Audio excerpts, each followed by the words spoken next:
the thing that I said to you guys would happen has happened.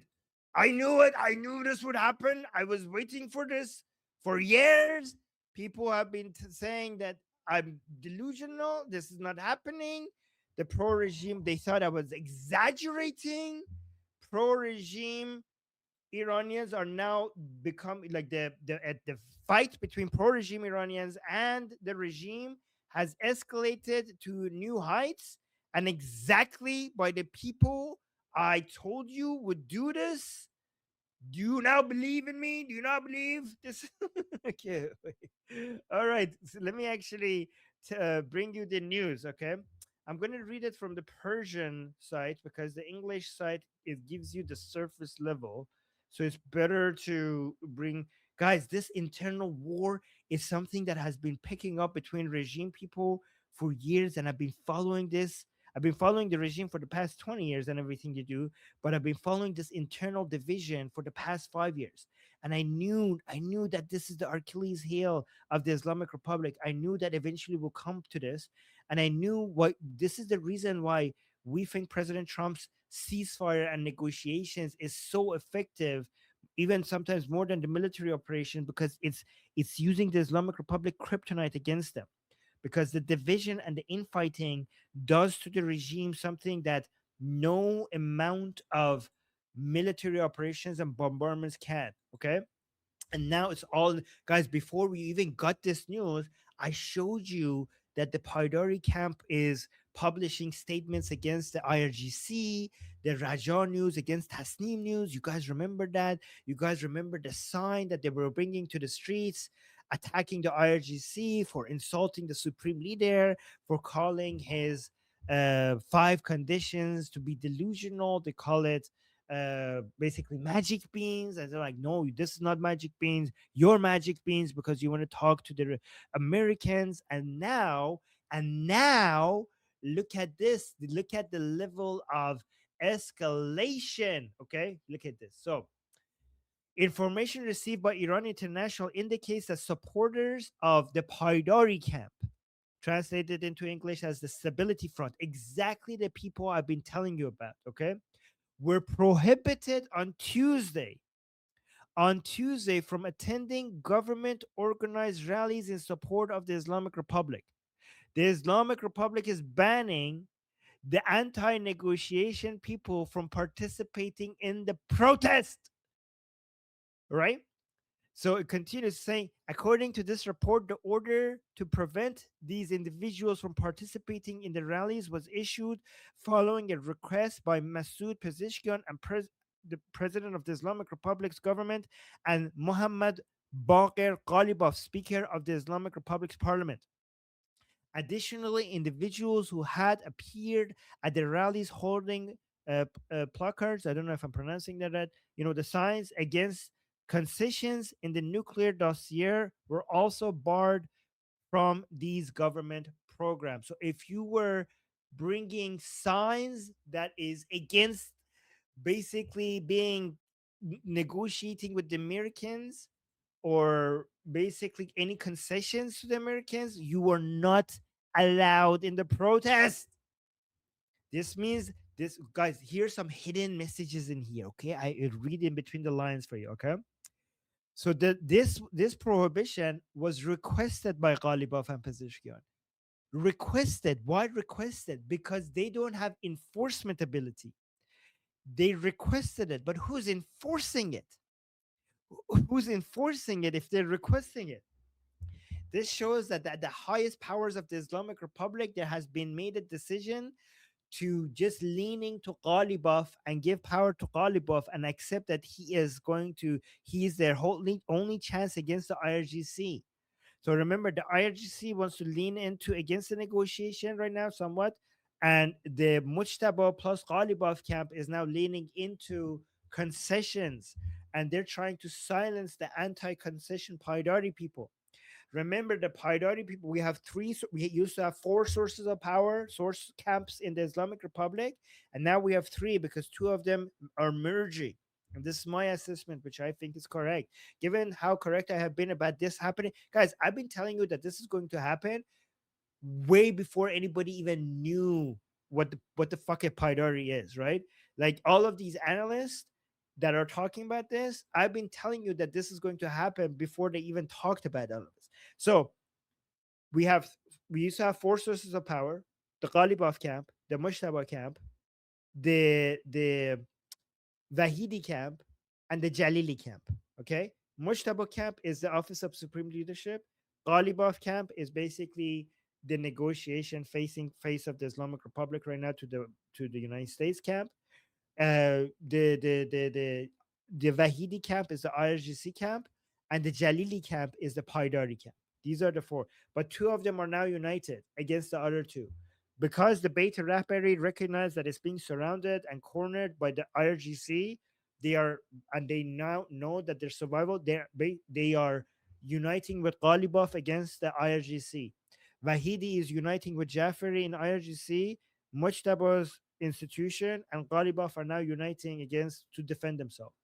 And guys, I kid you not, I kid you not, it's not an exaggeration.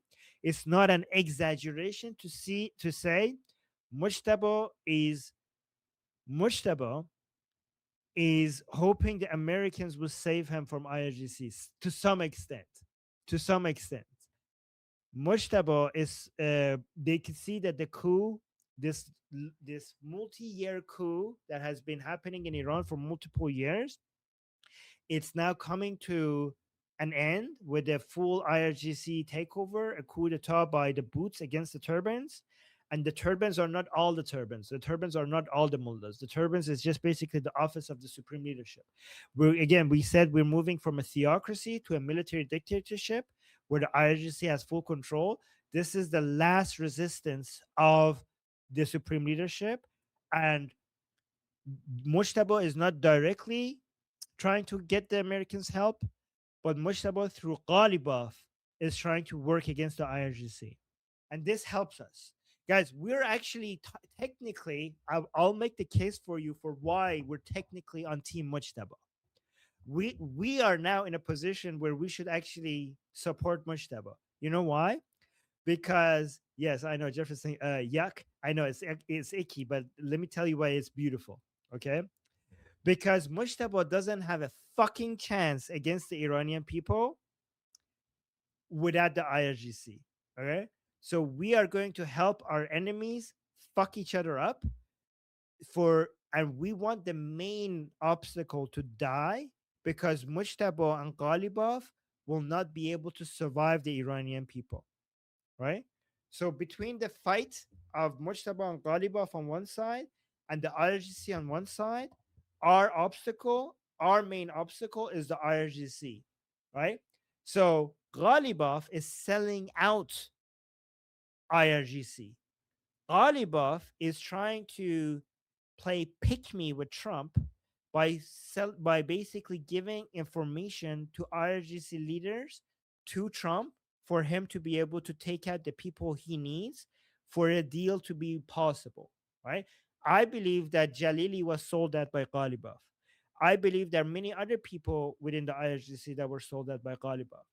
He's hoping that him doing all of these will mean that he will be able to survive all of this. But at the end of the day, if the IRGC falls, there is nothing that's stopping the Iranian people from finishing the job against Mujtaba and Ghalibaf. So in the short period, we are focusing on being anti-IRGC because long run, once that obstacle is out of the way, the Iranian people will win. By the way, I'm kind of half joking when I say we're on their side. Like I'm just saying when our enemies are fighting, we're actually wishing them both success. That's what I mean. I'm not being serious about it. Like if two people who were against are fighting, we're like, yeah, we wish the best of luck for both sides. That's what I mean. Um, yeah, but we wish, but honestly, like the guns are owned by IRGC, okay, and that's why the obstacle is IRGC. The Beit Rahbari, the office of the supreme leadership, doesn't have military power. Ghalibaf doesn't have military power. IRGC has military power. So even if you get, so this is why I don't get angry when President Trump says like, oh yeah, these are some great people, they're the best people. Like if he basically encourages them and basically increases their influence, they have no fucking chance against the Iranian people. Let President Trump turn these people against each other. It's good. It's working for us. Okay, and honestly, it's the best way to remove the IRGC from the path of the Iranian people. And if once that is removed, then the Iranian people could finish the job. Anyways, Noah, this was your segment, and I stole it from you. So, what are your thoughts on it? Well, first of all, I'm glad I found something that you didn't know that you actually knew about before, because usually in the past, like I would find something and you'd be like, "Really? I didn't know about this already." So I'm actually that's really I'm really glad that you knew about this, and I'm actually glad that the Persian one had more info than the English one because you're right, the English one is short. Mhm. So Oh, did Noah froze? I'm still here. Noah froze. Frozen for me. Okay, we lost Noah. Okay, does Uh, anybody out? Oh, is Noah back? Jeffrey put it too. Oh, Jeffrey, go ahead.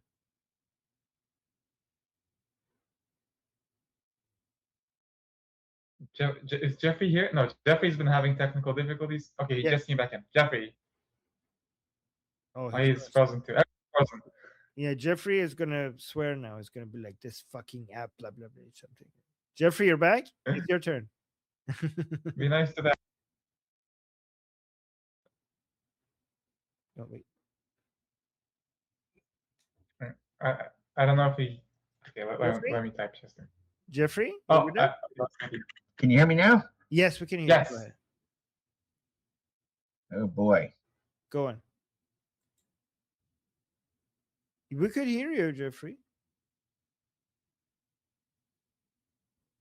We were hearing you, Jeffrey. All right, let me see what people in the chat have to say. Can you hear me now? Yeah, we always were hearing Yes. you. Yes, go ahead. Oh, okay. Yeah. Sorry about that. I have a feeling somebody's has a issue with me talking to school.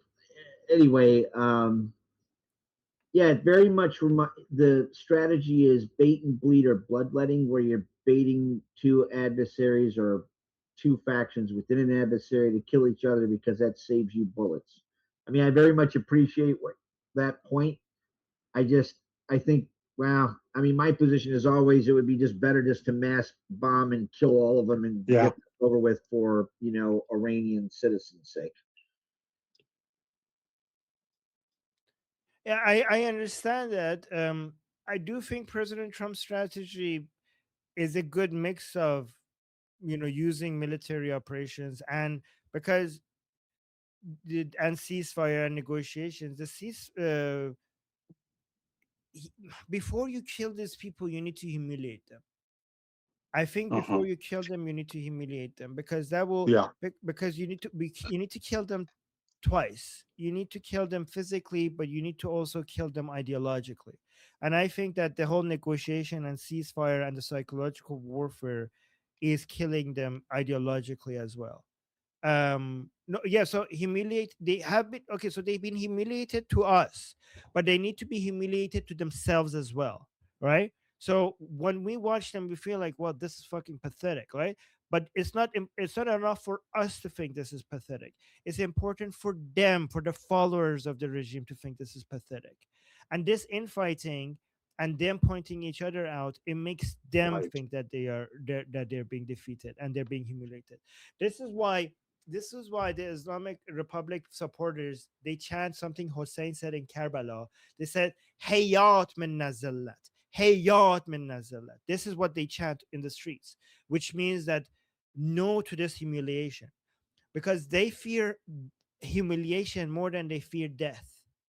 And because they know that death will kill them individually, but humiliation will kill them completely, will kill their movement. This is why I appreciate seeing all of this infighting, because it's one thing to kill the individuals within a movement, it's another thing to kill a movement completely. And this is why the psychological warfare I appreciate it as much as everybody appreciates the explosions and these people being blown to pieces. I understand that and I like that as more. But as somebody who's been following the Islamic Republic, I equally enjoy what the psychological warfare and the political warfare and the infighting and the level of disgust um and they feel small, you know they feel small. I mean, believe it or not, while these fuckers were being bombed, they felt strong for some fucking reason. They felt like, yeah, we're fighting, fuck them. But now they feel small. And I appreciate President Trump managing to figure out exactly how to make these fuckers finally admit that they're being defeated. Because under bombardments, these fuckers don't admit that they're being defeated. But now, because of the infighting, it's not us pointing out that they're being defeated. Their own people are pointing at each other's and at each other and saying you're the right reason why we're this weak. So they're admitting that they're weak. This whole this is but a scratch is not working anymore. It's not working anymore. All right. I see more twos in the chat. Jeffrey, you wanted to say something about it? Yeah, I totally get that, and I agree that the soft power and or psychological warfare element of it is very important, to be sure. I was just saying from an operational perspective, my goal is, of course, to minimize the pain felt by Iranian civilians and resistance. That's all. Yeah. I mean, you're not wrong, and you're in the long term, you are not wrong, because if you have them, if you disenfranchise, if you show to the true believers how full of shit the movement is, and subsequently disenfranchise them, yeah, that obviously is, from a ideological perspective, a fucking death knell for that movement. You're not wrong about that. Exactly. All right. And Okay, Noah? Noah. Yeah, sorry, school crashed. So, right as I was finishing my explanation, it crashed. So, all I was going to say was I am loving the infighting from not only the Payandi camp and everyone. I love that they were excluded. Just to think they're trying to appease the US and all this. It's just, I'm loving the infighting. That's all I was going to finish by saying. But yeah, the Persian site. I don't know if you heard this before it cut off, but the English site did not have a lot of stuff written on it more than the Persian site that you explained. So Yeah. so I'm grateful that you were able to bring more detail to it. But yeah, sorry about that. It's just the tech issues crazy. Yeah, guys, I'm gonna report the tech issues and hopefully they'll get it fixed. This is a new platform and they're working on fixing the bugs. So I do appreciate your patience on it. It works better than any other platform. I know it has its bugs, but it can it has recording abilities and it has management abilities in a way that no other platform has. So I know sometimes it's buggy, but I do appreciate the patience. Okay, hopefully they will keep improving it until it's gone. And no, I mean that's so now that you know that gives you an advantage over other people, because now every time you see the Persian article, sorry, the English article on a topic, go find the equivalent Persian version of it as well, and then you're going to get more information from that. And not only that, if you look at the Persian side, there are many things that are reported that the English side doesn't even report at all. So follow that one as well, right? I will definitely start doing that from now on. Thank you for that suggestion, Armin. Yeah, no worries. Okay, I saw another two. Oh my god, Danny Yes, speaks. for me. Fantastic. Yeah, I'm sometimes. happy. Sometimes. Yeah, I appreciate how painful it is for the regime, but for me, I'm just worried about the deadlines that we have. Specifically, we don't know what's going to happen after the midterms, whether Democrats are going to take control over House and Senate, and we especially don't know what's going to happen after 2028, when it is very unlikely that Trump will be president ever again. So we're also on the timeline here, and we have to make sure that the uh, the fall of the regime is irreversible by the time that those deadlines hit. So Yeah, I'm really scared of slow strategies. no, that's a very good point. However, Danny, we don't know if this is the slowest strategy. This might be the fastest strategy. It might be slower than what we want, but is it the? Do we know if this is the slowest strategy, or it might be actually the mix of ceasefire and military operation? So, just what I'm saying is that just because it's slower than what we want, it doesn't necessarily mean that this is a slow strategy. It might be, maybe the fastest strategy is still slower than what we want. Does that make sense? Okay. Yep. I generally trust that there's some sort of plan. Okay. Okay. And Uh, Shauna, do you see Shauna's too? yeah, Sean as well. Yes. Shauna. Yeah, I'm with Danny. Like, I'm really freaked out about the midterms. I don't know how well we're doing. It's really hard for me to gauge. Mhm. I know that Trump is trying to do things. The other thing too that I saw that makes me nervous about it is I did see. I don't know anything about this because I just saw like I didn't read the whole article. But apparently the U.S. Senate is trying to like reduce Trump's war powers, and that has both Republican and Democrat support. If anybody has more updated information, I would love that. My name is Armin Navabi. I'm an Iranian political analyst with decades of experience fighting the Islamic regime inside and outside of Iran. Make sure you follow me for more, and also make sure you join our discussion group. I'm there almost every single day. Come talk to me there and the rest of the people there in our group calls. It's a great place to meet and talk to people who like talking about politics. The link is in the description and or in the bio. You could also get there by scanning the QR code on the screen. See you there.